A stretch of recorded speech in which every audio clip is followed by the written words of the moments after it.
They've got spirit. Yes, they do. They've got spirit and a scary high vertical leap, a hardcore demand for perfection, and the very real threat of broken bones.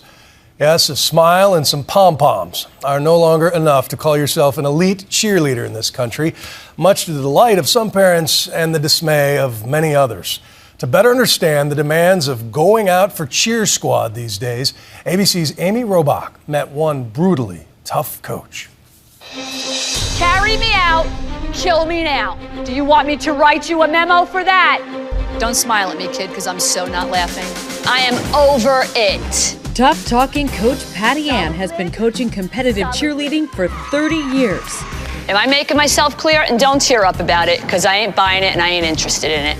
You're thinking about the scorpion and you haven't even completed the high-to-high. She uses harsh tactics to coach her girls all the way to the top of their sport. All you gotta do is double, okay? And double, bust her ass, and she'll never let go of your toe again. For people who are watching at home, they're watching you and thinking, this woman is unnecessarily tough. I am an extremely aggressive coach. You'll yell at them? Absolutely. Tough love? Very tough love. At the end of the day, my kids know I love them. But when we step on this mat, it's business. I have a job to do.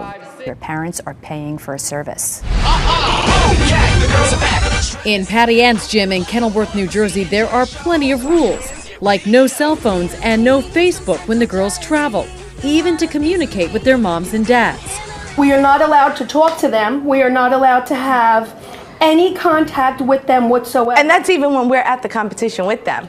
Even a prisoner gets a phone call. And these parents who pay over $1,800 a year to have their girls coached, well, they are even kept in the dark, literally, when it comes to watching the girls practice.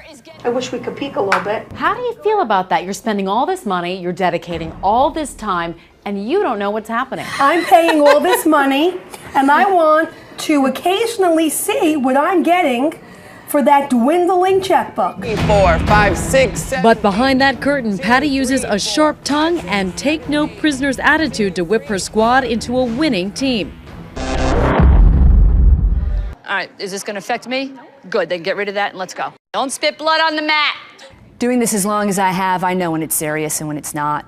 So when I see that it's just a split lip, go wash your mouth out. Let's go, we got work to do.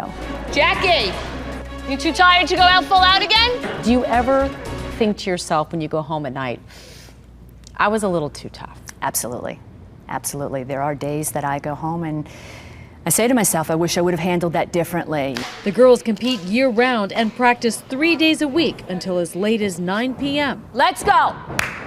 And while the falls from lifts like this one do hurt, it's the harsh talk from Patty Ann that sometimes brings them to tears. What's the pressure like? It's a lot of pressure, especially competition season. Patty Ann has no patience, so she wants what she wants when she wants it. She ever made you cry? Yeah, 24 seconds ago.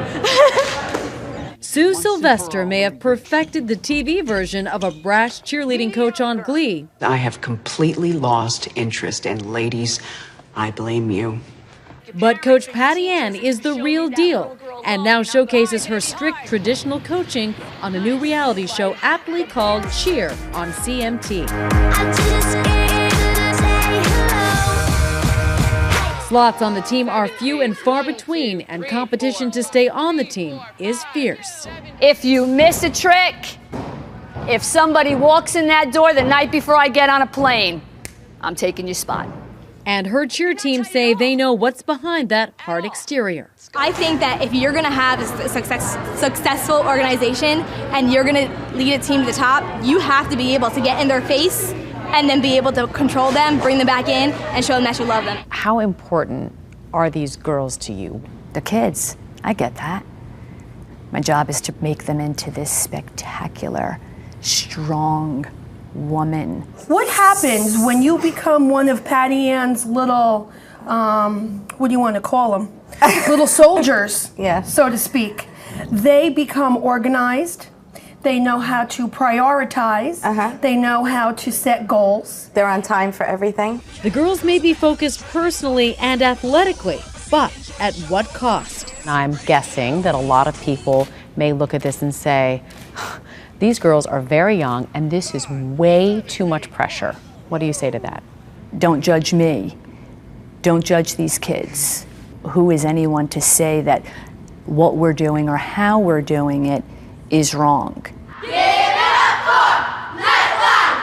For Nightline, I'm Amy Robach, Kenilworth, New Jersey.